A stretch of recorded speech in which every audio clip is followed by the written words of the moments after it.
In this video, we're going to look at the geometric distribution. So this is a new type of discrete distribution, and it's going to solve the following problem. The sort of problem that it helps us solve is, what is the probability that the first success appears on a particular turn? So for instance, suppose you were rolling a dice and you were going to roll a dice until you achieved a 6. Now, it makes sense to ask questions like, what's the probability that you get your first 6 on your third roll? Or what about the probability that you get your first 6 on the 10th roll? Or even more general questions like, what's the probability that it takes you at least 10 rolls to get your first 6? So this is different from the binomial distribution, because in the binomial distribution you have a fixed number of trials. For the geometric distribution you don't. In principle, it could take you forever to get your first 6. So if you think about it, you roll and you fail, and maybe you fail, and maybe you succeed on that turn. And so it's about keeping going until you succeed and looking at the probabilities associated with that. Now we're going to develop the formula for this, but let's do this in the context of a particular problem. So this is how we represent a geometric distribution. X is distributed with a geometric distribution, and the single parameter is the probability of success on any particular turn. So in this particular scenario, there is a 1 in 3 chance of it succeeding in any go. So let's think about what the probability is that X is 5. What that means is you get your first success on turn 5, which means it was a failure, a failure, a failure, a failure, and then a success.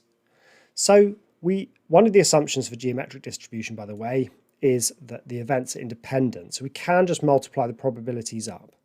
So if you failed 4 times, that must be 2/3, that's failure, to the power of 4, right? The failure event happening 4 times. And then what happened? Well, then you had a success. So that's 1 in 3. So that's how we would calculate the probability of X being 5. And that is 0.0658.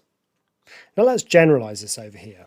In general, we can say that a geometric distribution has a parameter of P for probability. Now let's think, what's the probability that my first success occurs on turn number R? Well, when we had 5 turns, we must have had 4 failures if our first success happened on the turn number 5. So if you're looking for the probability of your first success happening on turn R, there must have been R minus 1 failures first. Now if P is the probability of success, 1 minus P is the probability of failure. So it's failure, and that must have happened R minus 1 times. Just like failure here happened 4 times.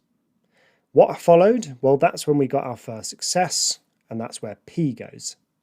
So 1 minus P to the power of R minus 1 times P, that's the general probability for a geometric distribution of X being a particular value. Okay, let's move on to this. The probability that X is greater than or equal to 5. Now this looks like it's going to be challenging, because if it's greater than or equal to 5, well, it's 5 or 6 or 7 or 8 or 9 and so on to infinity. So it's the sum of a geometric sequence to infinity. But we actually have a great shortcut here, because if your first success happens on the 5th term or later, the only requirement is that you must fail on your first 4 goes. And that's it. If you fail on your first 4 goes, then your first success will happen on turn 5 or sometime later. So the only condition there is 4 failures. So we can just update our previous calculation. It's just 2/3 to the power 4, which is 0.198. Now let's generalize this. The probability that your first success happens on turn R or later, well, all you need to achieve that is you must have failed R minus 1 times. So 1 minus P, that's failure, to the power of R minus 1, there are your R minus 1 failures. And that's it. That's the general probability of X being greater than or equal to some number. Now what about less than or equal to? Well, less than or equal to 5 means that you succeeded within the first 5 goes. So a nice way to think about this is to think about what couldn't have happened. Well, if you had a success in the first 5 terms, you did not fail 5 times. And that's the only condition. As long as you don't fail 5 times in a row, you've met this condition. So it is the probability of not failing 5 times. So 1 minus failure 5 times. Failure 5 times would be 2/3 to the power of 5. So this is the calculation here. It's simply 1 minus 2/3 to the power of 5, which is 0.868. We can generalize and say if you want the probability that your first success happens within the first R goes, then we just work out the probability of not failing R times. So 1 minus for the not bit, and then it's going to be failure 1 minus P R times. As long as you don't fail R times, you will have succeeded within R goes. So that's how we do calculations with a geometric distribution. Let's have a go at this problem here. So 1 in every 10 lottery tickets wins a prize. Jack intends to buy tickets one at a time until he wins a prize. So this is a geometric distribution because we're continuing until we succeed. The parameter here is 1 in 10. And we want to work out the probability that he wins on his 6th ticket. So that is the probability that X is 6. So what must have happened? He must have failed 5 times in a row, and then he must have succeeded on his 6th go.